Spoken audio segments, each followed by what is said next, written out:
Hello friends, എല്ലാ കൂട്ടുകാർക്കും topics PSCയുടെ മറ്റൊരു ക്ലാസ്സിലേക്ക് സ്വാഗതം. അപ്പം നമുക്ക് PSC മാത്തമാറ്റിക്സ്, അതെ, പോലീസ് ആവാം 10-ൽ 10 മാർക്ക് മാത്തമാറ്റിക്സിൽ നേടിക്കൊണ്ട് നമുക്ക് ഉറപ്പായിട്ടും ഈ വരുന്ന പോലീസ് എക്സാം, ഈ വരുന്ന CPO പോലെയുള്ള എക്സാമുകൾ തീർച്ചയായിട്ടും ക്ലിയർ ചെയ്യാം. അപ്പോൾ കൂടെ മക്കളെ, ഇന്നത്തെ ക്ലാസ്സിൽ നമ്മൾ ഡിസ്കസ് ചെയ്യുന്നത് ഈ പുതിയ ട്രെൻഡ് അനുസരിച്ചുള്ള മാത്തമാറ്റിക് ക്വസ്റ്റ്യൻസ് ആണ്. അപ്പോൾ ഈ ഓരോ ക്വസ്റ്റ്യൻ ഡിസ്കസ് ചെയ്യുമ്പോൾ ഞാൻ ചില ഇമ്പോർട്ടൻറ്റ് കാര്യങ്ങൾ, ആ തരത്തിലുള്ള ക്വസ്റ്റ്യൻ ചെയ്യേണ്ട രീതികളെ പറ്റി സംസാരിക്കും. അതാണ് നിങ്ങൾ കൃത്യമായിട്ട് ഫോക്കസ് ചെയ്യേണ്ടത്. ചോദ്യങ്ങൾ ചെയ്ത് തന്നെ പഠിക്കണം, എസ്പെഷ്യലി പ്രീവിയസ് ഇയർ ക്വസ്റ്റ്യൻസ് ചെയ്ത് പഠിക്കണം. അപ്പോൾ നമുക്ക് ക്ലാസ്സിലേക്ക് വരാം. ആദ്യത്തെ ക്വസ്റ്റ്യൻ നോക്കുക. ഒരു തൊഴിൽ സ്ഥാപനത്തിലെ പുരുഷന്മാരുടെയും സ്ത്രീകളുടെയും എണ്ണം 6:5 എന്ന അംശബന്ധത്തിലാണ്. അതിൽ 1/10 സ്ത്രീകൾ, 1/10 സ്ത്രീകൾ പിരിഞ്ഞു പോയാൽ ഇപ്പോഴത്തെ അംശബന്ധം എത്ര? ഇങ്ങനെയുള്ള ചോദ്യങ്ങളൊക്കെ സാധാരണയായി പുതിയതായിട്ട് കണ്ടുവരുന്ന റീസെന്റ് ട്രെൻഡ് ക്വസ്റ്റ്യനുകളാണ്. ഇങ്ങനെയുള്ള ക്ക്വസ്റ്റ്യൻ എങ്ങനെ ചെയ്യണം എന്നുള്ളതിനെ പറ്റി നമുക്ക് ആദ്യം തന്നെ ഡിസ്കസ് ചെയ്യാം. അപ്പോൾ ഇവിടെ മക്കളെ തന്നിരിക്കുന്ന കാര്യങ്ങൾ ജസ്റ്റ് ഒന്ന് ശ്രദ്ധിച്ച്, നമുക്കൊരു അംശബന്ധം തന്നിട്ടുണ്ട്. എന്താണ്? 6:5 തന്നിരിക്കുന്ന അംശബന്ധം. ഓക്കെ, അതായത് ഇതിൻ്റെ അർത്ഥം പുരുഷൻ, മെയില് ഈസ്റ്റു വുമൺ എന്ന് പറയുന്ന 6:5 ആണ്. അതായത് 6 പുരുഷന്മാരുണ്ടെങ്കിൽ 5 സ്ത്രീകളുണ്ടാവും. ഓക്കെ ആണല്ലോ. ഇനി ഈ പറയുന്ന അംശബന്ധത്തിൽ ഒരു തൊഴിൽ സ്ഥാപനത്തിൽ അംഗങ്ങളുണ്ട്. ഇനി ഇതിൻ്റെ അകന്ന് 1/10 സ്ത്രീകൾ പിരിഞ്ഞുപോയി. 1/10 സ്ത്രീകൾ പിരിഞ്ഞുപോയി. അങ്ങനെയാണെങ്കിൽ ഇപ്പോഴത്തെ അംശബന്ധം, ഇപ്പോഴത്തെ സ്ത്രീ പുരുഷ അനുപാതം അല്ലെങ്കിൽ അംശബന്ധം എത്ര എന്നാണ് കണ്ടുപിടിക്കേണ്ടത്. മക്കളെ, 6 പുരുഷന്മാർക്ക് 5 സ്ത്രീകൾ ആണല്ലോ. 6 പുരുഷന്മാരുണ്ടെങ്കിൽ 5 സ്ത്രീകൾ. അങ്ങനെയാണെങ്കിൽ ഞാനൊരു കാര്യം ചോദിക്കട്ടെ, 60 പുരുഷന്മാരുണ്ടെങ്കിൽ എത്ര സ്ത്രീകളായിരിക്കും? 6 ഉള്ളപ്പം 5, അപ്പം 60 ആണെങ്കിൽ 50. കാരണം 2 സൈഡിലും 10 കൊണ്ട് ഗുണിച്ചാൽ പോരെ. ക്ലിയർ ആവുന്നുണ്ടോ? 60 വരുമ്പം 50. ക്ലിയർ ആയോ? അതായത് ഇത് നോക്കിയാൽ മതി. ഇപ്പം ഒരു ആപ്പിളിന് 10 രൂപ. അങ്ങനെയാണെങ്കിൽ 2 ആപ്പിളിന് എത്ര രൂപ? 20 രൂപ. എങ്ങനെയാണ് പറഞ്ഞത്? നമ്മൾ 2 സൈഡിലും ഈ 2 കൊണ്ട് ഗുണിച്ചു. ഈ 1 2 ആയത് എങ്ങനെയാണ്? 2 കൊണ്ട് ഗുണിച്ചു. അതുപോലെ തന്നെ ഈ 10നെ 2 കൊണ്ട് ഗുണിച്ചു. അപ്പം 6 60 ആവാൻ 10 കൊണ്ട് ഗുണിച്ചു, സെയിം 50. അപ്പം ഞാൻ ചോദിക്കട്ടെ, 600 പുരുഷന്മാർക്ക് എത്ര സ്ത്രീകളായിരിക്കും? 500 സ്ത്രീകൾ. അപ്പം ഈ ഒരു കാര്യം, ഈ ഒരു ട്രിക്ക് വ്യക്തമായിട്ട് ഓർക്കണം. ഇനി ഈ ട്രിക്ക് വെച്ച് നമുക്ക് ചിന്തിക്കാം. ഓക്കെ ആണല്ലോ. അപ്പം 60 പുരുഷന്മാരുണ്ടെങ്കിൽ അവിടെ 50 സ്ത്രീകൾ ഉണ്ടാവും. ഓക്കെ ആണല്ലോ. 6:5 എന്ന് പറഞ്ഞാലും 60:50 എന്ന് പറഞ്ഞാലും സെയിം ആണ് എന്നുള്ള കാര്യം മക്കളെ നിങ്ങൾ ഓർക്കണം. ഓക്കെ ആണല്ലോ. ശരി, ഇനി ഈ 50ന്റെ അകത്തുനിന്ന് ഈ 1/10 സ്ത്രീകൾ പിരിഞ്ഞു പോയി. ഞാൻ ഇവിടെ 60-50 എന്ന് എടുത്ത് ഈ ചോദ്യം ചെയ്യാൻ കാരണം, ഇത് 1/10 എന്നൊക്കെ എടുത്ത് 6:5 എടുത്ത് ചെയ്യാൻ പറ്റും. അങ്ങനെ ചെയ്യുമ്പോൾ ദശാംശം അല്ലെങ്കിൽ ഡെസിമൽ വരും. അത് നമുക്ക് പിന്നെ കുഴപ്പിക്കുള്ളൂ. അതിന് എളുപ്പം നമുക്ക് ഇതെടുത്ത് ചെയ്യണം. 60 പേർക്ക് 50 പേരായിരിക്കും എന്നുള്ള കാര്യം കൃത്യമായിട്ട് ചിന്തിക്കാം. അപ്പം ഇതിൻ്റെ അകന്ന് 50, ഈ 50 സ്ത്രീകളിൽ നിന്നും 1/10 ആൾക്കാർ കൊഴിഞ്ഞു പോയി. അപ്പോൾ ഈ 50ന്റെ 1/10 എന്ന് പറഞ്ഞാൽ എത്രയാണെന്ന് നോക്കണം. 50ന്റെ 1/10 എന്ന് പറയുമ്പോൾ 0 വെട്ടിപ്പോയിട്ട് പിന്നെ ഇവിടെ എത്രയാണുള്ളത്? 5 ആണുള്ളത്. അപ്പം 50ൽ നിന്നും, അപ്പം ഇവിടെ ഈ 6:5 എന്ന അംശബന്ധം തന്നെയാണ് 60:50 എന്ന് പറയുന്നത്. ഇതിൻ്റെ അകത്തുനിന്ന് 1/10 പിരിഞ്ഞു പോയി എന്ന് പറയുമ്പോൾ ഈ 50ന്റെ 1/10 5 ആണ്. അതിൽ നിന്നും 5 പിരിഞ്ഞു പോയി. ഇപ്പം മിച്ചം എത്രയാണ്? 45 ഉള്ളത്. അപ്പോൾ ഇപ്പോഴത്തെ അംശബന്ധം ഇപ്പോഴത്തെ അംശബന്ധം എന്ന് പറയുന്നത് 60:45 ആണ്. 60:45 ആണ്. ഇതിനെ സിംപ്ലിഫൈ ചെയ്ത് കഴിഞ്ഞാൽ ഈ താഴെ കിടക്കുന്ന ഓപ്ഷനിൽ ഒന്ന് കിട്ടും. ഓക്കെ ആണല്ലോ. അപ്പൊ നോക്കിക്കേ, ഈ 60:45 ഇപ്പൊ ഇവിടെ ഒരു കാര്യം ശ്രദ്ധിക്കണം മക്കളെ. A:B എന്ന് പറഞ്ഞാൽ A/B എന്ന് എഴുതാൻ പറ്റും. ഓക്കെ, അപ്പൊ ഈ 60:45നെ 60/45 എന്ന് എഴുതാം. 60/45 എന്ന് എഴുതി കഴിയുമ്പം ഇത് വരും. ഇപ്പൊ 15 ഗുണം 4 ആണ് 60. ഓക്കെ ആണല്ലോ. അതുപോലെ 15 ഗുണം 3 ആണ് എന്തെന്ന് പറയുന്നത് 45. ഇത് ക്യാൻസൽ ചെയ്ത് കഴിയുമ്പം 4:3 എന്ന് വരും. അപ്പൊ നമ്മുടെ ആൻസർ ഏതായിരിക്കും? ഓപ്ഷൻ ബി ആയിരിക്കും നമ്മളുടെ ആൻസർ എന്ന് പറയുന്നത്. അതായത് ഇപ്പോഴത്തെ അംശബന്ധം എന്ന് പറയുന്നത് 4:3 ആയിരിക്കും. ഓക്കെ ആണ്, ക്ലിയർ ആണ്, സെറ്റ് ആണ്. അങ്ങനെ അടുത്ത ചോദ്യത്തിലേക്ക് വരാം. ഒരു മണിക്കൂറിൽ 41.2/3 കിലോമീറ്റർ വേഗതയിൽ സഞ്ചരിക്കുന്ന ഒരു കാർ 4.5 മണിക്കൂർ കൊണ്ട് എത്ര ദൂരം സഞ്ചരിക്കും എന്നാണ് ചോദിച്ചിരിക്കുന്നത്. നമുക്ക് ബേസിക്കലി ഇപ്പം ദൂരം, സമയം ഇതൊക്കെ തന്നിട്ടുണ്ടെങ്കിൽ നമുക്ക് സ്പീഡ്, വേഗത കണ്ടുപിടിക്കാൻ ഇതെല്ലാം മൂന്നും കണ്ടുന്ന ഒരു ഇക്വേഷൻ ഉണ്ട്. വളരെ സിമ്പിളായിട്ട് നമ്മൾ പഠിക്കുന്നതാണ്. Speed is equal to distance by time എന്ന് പറയുന്നത്. ഓക്കെ ആണോ? അപ്പം ഇതിൻ്റെ അകത്ത് ഡിസ്റ്റൻസ് എന്ന് പറഞ്ഞാൽ എന്തായിരിക്കും, സ്പീഡ് ഇൻറ്റു ടൈം ആണെന്നും ഇനി time equal to distance by speed ആണെന്നുമുള്ള മറ്റ് 2 ഇക്വേഷനുകളും നമ്മൾ പഠിച്ചിട്ടുണ്ട്. ഇനി ഇവിടെ ഒരു മണിക്കൂറിൽ 41 2/3 കിലോമീറ്റർ വേഗതയിൽ സഞ്ചരിക്കുന്നു. അപ്പോൾ ഇവിടെ ഒരു കാര്യം ശ്രദ്ധിക്കണം, വേഗതയിൽ സഞ്ചരിക്കുന്ന. അപ്പോൾ ഈ തന്നിരിക്കുന്ന എന്താണ്, സ്പീഡാണ്. സ്പീഡ് ഈസ് ഈക്വൽ ടു 41 2/3 എത്ര യൂണിറ്റ്, കിലോമീറ്റർ പെർ അവർ. എടാ 1 മണിക്കൂർ എന്ന് പറഞ്ഞാൽ പെർ അവർ എന്നാണ്. അപ്പോൾ ഈ തന്നിരിക്കുന്നത് എന്താണ്, സ്പീഡാണെന്നുള്ള കാര്യം മനസ്സിലായി. ഇനി ഇതൊരു മിക്സഡ് ഫ്രാക്ഷൻ ആണ് അല്ലേ മിക്സഡ് ഫ്രാക്ഷൻ. അപ്പോൾ ഈ മിശ്ര സംഖ്യ, അപ്പോൾ അതിന് നമ്മൾ എങ്ങനെ എഴുതണം, നോർമൽ ഫ്രാക്ഷൻ ആക്കി എഴുതണം. എങ്ങനെ എഴുതണം, 41 × 3 + 2, അതായത് ഇത് ഇൻറ്റു ഇത് പ്ലസ് ഇത്. 41 × 3 പറഞ്ഞു കഴിഞ്ഞാൽ 123 വരും. 123ഉം 2ഉം 125/3 എന്ന് വരും. ഓക്കെ ആണല്ലോ. ഇത്രയും കിലോമീറ്റർ പെർ അവർ ആയിരിക്കും. ഇനി അപ്പം നമുക്ക് സ്പീഡ് കിട്ടി. ഇനി നമ്മളോട് ചോദിച്ചിരിക്കുന്നത് ഒരു കാറ് 4 ഈ സ്പീഡിൽ സഞ്ചരിക്കുന്ന ഈ കാറ് 4.5 മണിക്കൂർ കൊണ്ട് എത്ര ദൂരം സഞ്ചരിക്കുന്നുള്ളതാണ്. അപ്പം ടൈം നമുക്ക് തന്നിട്ടുണ്ട്. ടൈം എന്ന് പറയുന്നത് 4.5 മണിക്കൂർ. ഇതും എന്താണ്, മിക്സഡ് ഫ്രാക്ഷൻ ആണ്. അതിന് നമ്മൾ നോർമലാക്കി എഴുതണം. അപ്പോൾ നോർമലാക്കി എഴുതുമ്പോൾ 4 × 2 + 1, 4 2 8, 8 1 9/2 മണിക്കൂർ കിട്ടും. ഇനി നമുക്കറിയാവുന്ന ഫോർമുല ഉണ്ട്, എന്താണ്, ഡിസ്റ്റൻസ് എന്ന് പറഞ്ഞാൽ സ്പീഡ് ഇൻറ്റു ടൈം ആണ്. That is equal to, speed എന്ന് പറഞ്ഞാൽ 125/3 ഇൻറ്റു 9/2 എന്ന് നമുക്കറിയാൻ പറ്റും. ഓക്കെ ആണല്ലോ. ഇവിടെ ഈ 3ഉം 9ഉം ക്യാൻസൽ ആവും, ഇവിടെ 3 വരും. ഓക്കെ ആണല്ലോ. ഇനി ഇവിടെ വരുന്നത് 125 125 × 3/2 125 × 3 എന്ന് പറയുമ്പോൾ 120 125 × 3 375/2 എന്ന് വരും. 375/2 ഇതിൻ്റെ പകുതി എന്ന് പറയാം. 300ൻ്റെ പകുതി 150. ക്ലിയർ ആവുന്നുണ്ടോ? 70ൻ്റെ പകുതി 35, പിന്നെ 5ൻ്റെ 2.5, ഇങ്ങനെ ചിന്തിച്ചാൽ മതി. അപ്പോൾ 5.527 538 187.5 കിലോമീറ്റർ എന്ന് വരും. 187.5 കിലോമീറ്റർ എന്നാണ് ഡിസ്റ്റൻസ് വരുന്നത്. 187.5 കിലോമീറ്റർ എന്നുള്ളത് ഓപ്ഷൻ ഉണ്ടോ? ഇല്ല. ഓപ്ഷനിൽ മീറ്റർ ആണ് ഉള്ളത്. അപ്പോൾ ഒരു കാര്യം ശ്രദ്ധിക്കണം, 1 കിലോമീറ്റർ എന്ന് പറഞ്ഞാൽ എത്രയാണ് മക്കളെ? 1000 മീറ്റർ ആണ്. അപ്പോൾ നമ്മൾ 187.5 കിലോമീറ്റർ എന്ന് പറഞ്ഞാൽ എത്ര മീറ്റർ ആയിരിക്കും? ഇതിനെ 1000 കൊണ്ട് മൾട്ടിപ്ലൈ ചെയ്യുമ്പം 1785 കഴിഞ്ഞിട്ട് 2 0, കാരണം ഒരു ഡെസിമൽ കഴിഞ്ഞ ഒരു സംഖ്യ ഉള്ളതിൽ ഒരു 0 അതിൻ്റെ കൂടെ അങ്ങ് പോയി. അപ്പോൾ 187500, അതായത് ഓപ്ഷൻ സി ആയിരിക്കും നമ്മുടെ ആൻസർ എന്ന് പറയുന്നത്. ക്ലിയർ ആണ്? ഓക്കെ ആണല്ലോ. അപ്പോൾ ഇവിടെ ബേസിക് സ്പീഡിൻ്റെ കാര്യങ്ങൾ വെച്ചിട്ട് ചെയ്യുന്നതാണ്. ഇനി ഇതേ ചോദ്യം മറ്റൊരു രീതിയിലും ചെയ്യാം.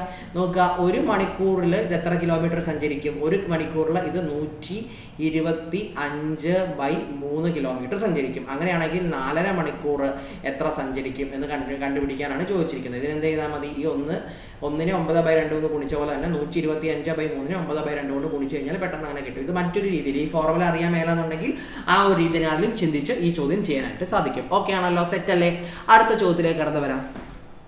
ഒരു വസ്തുവിൻ്റെ വില 20% കുറച്ചു 200 രൂപയായി. ഞാനൊരു സാധനം, എനിക്കൊരു കടയുണ്ടെന്ന് വിചാരിക്കുക. ഞാനൊരു സാധനം കടയിൽ മേടിച്ച് വെച്ചു. കുറേ നാളായിട്ട് അത് വിറ്റ് പോകുന്നില്ല. എനിക്ക് ഈ സാധനം വിറ്റ് പോകാത്തതുകൊണ്ട് ഭയങ്കര ബുദ്ധിമുട്ട്. അപ്പം ഞാൻ എന്ത് വെച്ചാൽ എങ്ങനെയെങ്കിലും ഒന്ന് വിറ്റ് പോട്ടെ എന്ന് വിചാരിച്ചിട്ട് ഒരു 20% കുറച്ചു. അപ്പോൾ ആ സാധനത്തിൻ്റെ വില 200 രൂപയായി. ഓക്കെ ആണല്ലോ. ഞാൻ എത്രയോ രൂപയ്ക്ക് മേടിച്ചു, അതിൻ്റെ 20% ഞാൻ കുറച്ചത് 200 രൂപയായി. ഓക്കെ. പിന്നീട് അത് ഒരാൾ വന്ന് കടയിൽ മേടിക്കാൻ വന്നു. അപ്പം ഞാൻ ഈ സാധനം കടയിൽ മേടിക്കാൻ വന്ന് അയാൾ പേശി കഴിഞ്ഞപ്പോൾ ഞാനത് 150 രൂപയ്ക്ക് വിറ്റു. എനിക്ക് എങ്ങനെയെങ്കിലും ഈ സാധനം വിറ്റ് പോയാൽ മതി. ഓക്കെ ആണല്ലോ. ഒരു വസ്തു എൻ്റെ കടയിൽ ഇരിപ്പുണ്ട്, അത് 20% കുറച്ചു, ഞാൻ 200 രൂപയായി. ഓക്കെ. എന്നിട്ട് ഞാനത് 150 രൂപയ്ക്കാണ് വിറ്റത്. അങ്ങനെയാണെങ്കിൽ എനിക്കിവിടെ നഷ്ടമാണ് സംഭവിച്ചെന്നുള്ള കാര്യം നിങ്ങൾക്ക് മനസ്സിലായി അല്ലേ? ഞാനൊരു രൂപയ്ക്ക് മേടിച്ചു, 20% കുറച്ചു, അപ്പം തന്നെ എൻ്റെ കയ്യിൽ നഷ്ടം സംഭവിച്ചേ. അത് 200 രൂപയായി. 200 രൂപ വെച്ച സാധനം വിറ്റുപോയത് എത്ര രൂപയ്ക്കാണ്? 150 രൂപയ്ക്ക്. അങ്ങനെയാണെങ്കിൽ ഇവിടെ ആകെ നഷ്ട ശതമാനമാണ് കണ്ടുപിടിക്കേണ്ടത്. ഓക്കെ ആണല്ലോ. അപ്പം ഇവിടെ നമ്മൾ എപ്പോഴും ഒരു വസ്തു വാങ്ങുന്നത് 100% പൈസക്കാണ്. ക്ലിയർ ആവുന്നുണ്ടോ? നമ്മുടെ കയ്യിലുള്ള 100% കൊടുത്തിട്ടാണ് നമ്മൾ ആ സാധനം മേടിക്കുന്നത്. അപ്പോൾ വസ്തു വാങ്ങുന്ന വസ്തു വാങ്ങുന്നത് എപ്പോഴും 100% കൊടുത്തിട്ടായിരിക്കും. ഓക്കെ ആണല്ലോ. അപ്പം അതിൻ്റെ 20% കുറച്ചു, 20% നമ്മൾ എന്ത് ചെയ്തു, കുറച്ചു. അപ്പം നമ്മളിപ്പോൾ എത്ര രൂപയ്ക്ക് അത് വിൽക്കുന്നത്? 200 രൂപയ്ക്കാണ്. 200 രൂപയ്ക്കാണ് അത് വിൽക്കുന്നത്. 200 രൂപയായി 20% കുറച്ചപ്പം. അതായത് ഈ 200 രൂപ എന്ന് പറയുന്നത് എന്താണ്? ഇപ്പം ഈ വസ്തുവിൻ്റെ 80% 200 രൂപ എന്ന് പറയുന്നത്. ഓക്കെ ആണല്ലോ. അപ്പം ഇവിടെ തന്നെ വേണമെങ്കിൽ നമുക്ക് ആ വസ്തുവിൻ്റെ 100% കണ്ടുപിടിക്കാൻ എളുപ്പത്തിൽ പറ്റും. ഓക്കെ ആണല്ലോ. ഈ 80% ആണ് ഈ 200 എങ്കിൽ 100% എന്ന് പറയുന്നത് എത്രയായിരിക്കും എന്ന് കണ്ടുപിടിക്കണം. ഓക്കെ ആണല്ലോ. അപ്പോൾ ഇവിടെ വേണമെങ്കിൽ 80%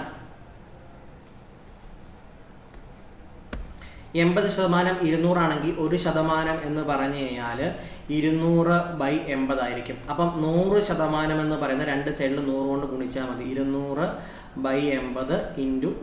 ഈ ഒരു 0 വെട്ടിപ്പോവും. ഓക്കെ ആണല്ലോ. ഇനി ഇവിടെ ഈ 8ഉം ഈ 10ഉം വെട്ടിപ്പോവും. ഇവിടെ എത്ര വരും? ഇവിടെ 5 വരും, ഇവിടെ 4 വരും. ഇത് എത്ര വരും? ഇതും കൂടെ ക്യാൻസൽ ആവും. ഇവിടെ 50 എന്ന് വരും. 50 × 5 എത്ര വരും? 250 എന്ന് വരും. അപ്പോൾ ഈ വസ്തുവിൻ്റെ വില എത്രയാണ്? വസ്തുവിൻ്റെ വില 250 എന്ന് കിട്ടി. ഓക്കെ, ഞാനത് എത്ര രൂപയ്ക്കാണ് വിറ്റേ? 150 രൂപയ്ക്കാണ് വിറ്റത്. അപ്പോൾ എനിക്ക് എത്ര രൂപയാണ് നഷ്ടം? എനിക്ക് നഷ്ടം വന്നിരിക്കുന്നത് 100 രൂപയാണ്. ആ 100 രൂപയല്ല ഇവിടെ ചോദിച്ചിരിക്കുന്നത്, എത്ര ശതമാനമാണ് നഷ്ടം വന്നിരിക്കുന്നതാണ് ചോദിച്ചിരിക്കുന്നത്. ഓക്കെ ആണല്ലോ. അപ്പോൾ ഈ 100 എന്ന് പറഞ്ഞു കഴിഞ്ഞാൽ 250ൻ്റെ എത്ര ശതമാനമാണെന്ന് കണ്ടുപിടിക്കണം. നമുക്ക് നഷ്ടം കിട്ടിക്കഴിഞ്ഞാൽ നഷ്ടശതമാനം കണ്ടുപിടിക്കാനുള്ളതുണ്ട്. എന്താണ് നഷ്ടശതമാനം എന്ന് പറഞ്ഞു കഴിഞ്ഞാൽ? എന്താണ് ഫോർമുല? നഷ്ടം ബൈ വാങ്ങിയ വില × 100 ആണ്. Okay, that is equal to അത് എത്ര വരും മക്കളെ? അത് എന്ന് പറഞ്ഞു കഴിഞ്ഞാൽ അതാ നോക്കുക, നഷ്ടം എന്ന് പറയാൻ എത്രയാണ്?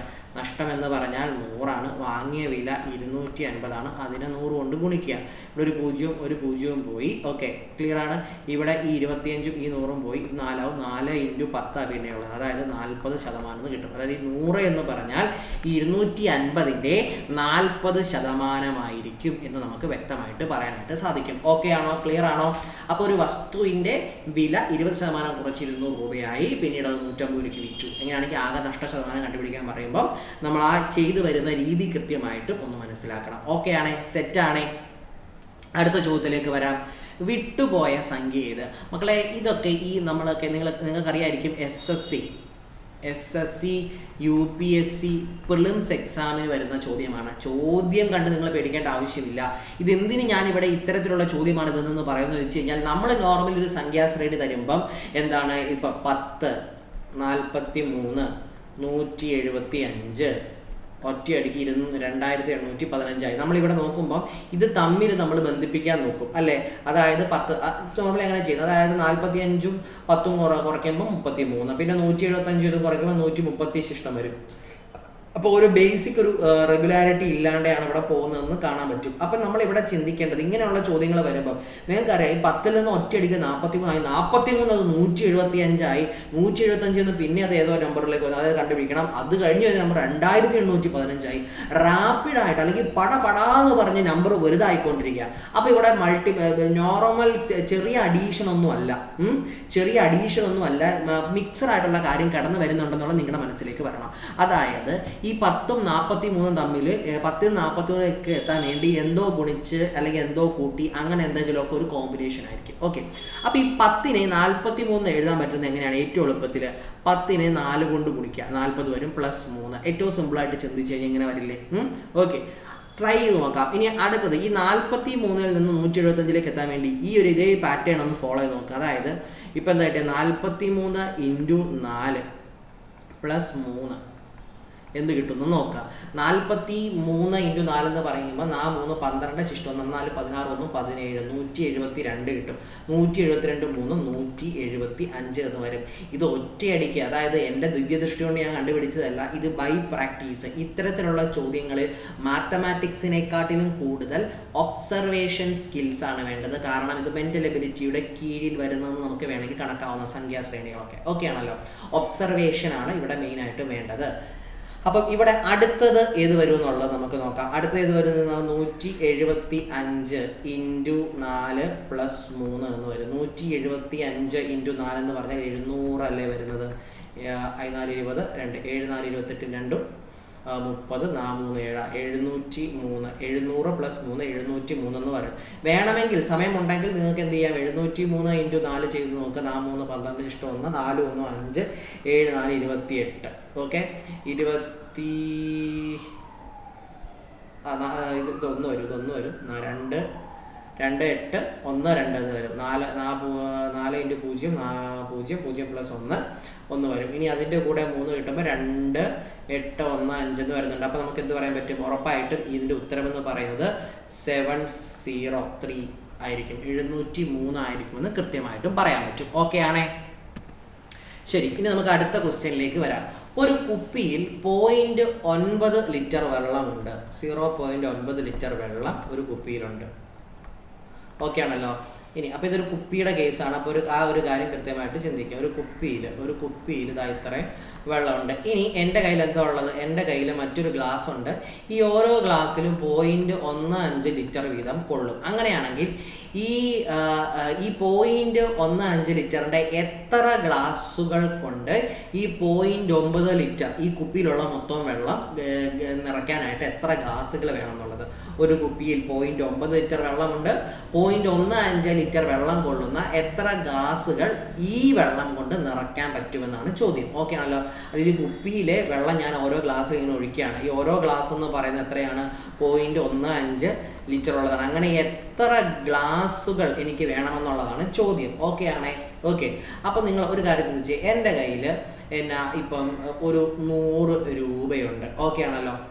ഞാനിപ്പോൾ 10 രൂപ വെച്ച് ഒരാൾക്ക് കൊടുക്കുകയാണെങ്കിൽ എനിക്ക് എത്ര പേർക്ക് കൊടുക്കാൻ പറ്റുമെന്ന് ചോദിച്ചു കഴിഞ്ഞാൽ എന്ത് ചെയ്താൽ മതി? 100/10 ചെയ്ത് കഴിഞ്ഞാൽ 10 എന്ന് പറയും. അതേപോലത്തെ ഒരു ചോദ്യമാണിത്. എൻ്റെ ഈ മൊത്തം 0.9 ലിറ്റർ വെള്ളമുണ്ട്. ഞാൻ 0.15 ലിറ്റർ ഉള്ള ഗ്ലാസിൻ്റെ അകത്ത് ഈ വെള്ളം ഒഴിക്കുന്നു. അപ്പോൾ എത്ര ഗ്ലാസ് വേണമെന്ന് അറിയാൻ വേണ്ടി എന്ത് ചെയ്താൽ മതി? 0.9 ഡിവൈഡഡ് ബൈ 0.15 സിമ്പിളായിട്ട് ചെയ്താൽ പോരെ. ഓക്കെ, ഇനി ഇവിടെ പോയിന്റ് കഴിഞ്ഞ് ഒരു സ്ഥാനം, ഇവിടെ പോയിന്റ് കഴിഞ്ഞ് 2 സ്ഥാനം. അപ്പോൾ നമ്മൾ എന്ത് ചെയ്യണം?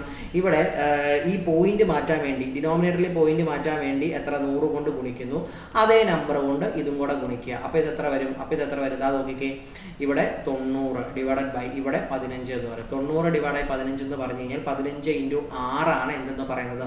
90. അപ്പോൾ ഇവിടെ എത്ര ഗ്ലാസ് വേണ്ടി വരും? 6 ഗ്ലാസ്. നമുക്ക് എത്ര ഗ്ലാസ് വേണ്ടി വരും? 6 ഗ്ലാസ് ഉണ്ടെങ്കിൽ 0.15 ലിറ്ററിൻ്റെ 6 ഗ്ലാസ് ഉണ്ടെങ്കിൽ 0.9 ലിറ്റർ വെള്ളം മുഴുവൻ നമുക്ക് ഈ കുപ്പിയിലുള്ള മുഴുവൻ വെള്ളവും നമുക്ക് ഒഴിച്ചു വെക്കാൻ പറ്റും എന്നുള്ള കാര്യം വ്യക്തമായിട്ട് മനസ്സിലായി. ഓക്കെ ആണേ? സെറ്റാണേ? ഓക്കെ ആണല്ലോ. അപ്പം ഈ 5 ചോദ്യങ്ങൾ നിങ്ങളൊന്ന് നോക്കിക്കേ. നമ്മൾ ചെയ്തത് പുതിയ ട്രെൻഡ് അനുസരിച്ചുള്ള ക്വസ്റ്റ്യൻസ് ആണ്. ഈ ക്വസ്റ്റ്യൻസിനെ കൃത്യമായിട്ട് മനസ്സിലാക്കാൻ നമുക്ക് കഴിഞ്ഞു കഴിഞ്ഞാൽ കൂടുതൽ പ്രാക്ടീസിലേക്ക് വരുമ്പം എങ്ങനെയൊക്കെ നമ്മൾ ചിന്തിക്കണം എന്നുള്ളതിനെ പറ്റി കിട്ടും. ഓക്കെ ആണല്ലോ. അപ്പോൾ ഈ 5 ക്വസ്റ്റ്യൻസ് സമാധാനത്തോടൊന്ന് പഠിക്കുക. നിങ്ങളത് മനസ്സിലാക്കി കഴിയുമ്പോഴത്തേനും ഇതിൻ്റെ അടുത്ത പാർട്ടുമായിട്ട് ഞാൻ വീണ്ടും വരും. അപ്പോൾ അടുത്ത ക്ലാസ്സിൽ കാണും വരെ ടേക്ക് കെയർ. ബൈ.